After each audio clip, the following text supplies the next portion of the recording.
ప్రభు పేరిట ప్రత్యేకమైన వందన వచనాన్ని సమలో మీకు తెలియచేస్తున్నాను.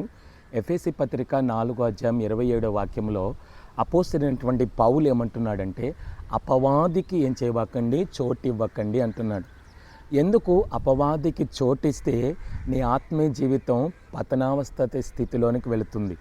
కారణం ఏంటి అంటే, ఒక వ్యక్తి లూకాసు వార్తలో ఎరుకో నుంచి యెరూషలేము నుంచి ఎరికోకి ఏమవుతున్నాడంటే దిగి వెళుతున్నాడు.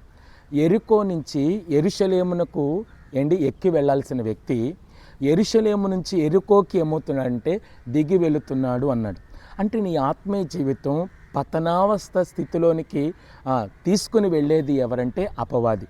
కాబట్టి ఆ పతనావస్థ స్థితిలోనికి తీసుకువెళ్ళేటువంటి అపవాదికి నువ్వేం చేయకూడదంటే చోటు ఇవ్వకూడదు. చోటు ఇవ్వటం వలన నీవు అబద్ధాలాడతావు. చోటు ఇవ్వటం వలన దేవుని రాజ్యానికి వారసుడిగా కానేరవు.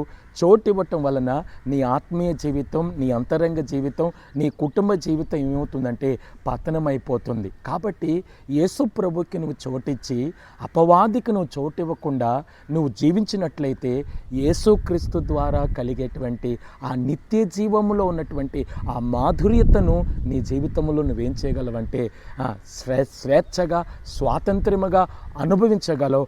అనుభవించినప్పుడు నీ నోటి నిండా ఆయన నీకేమిస్తాడంటే నవ్విస్తాడు. ఆమేన్.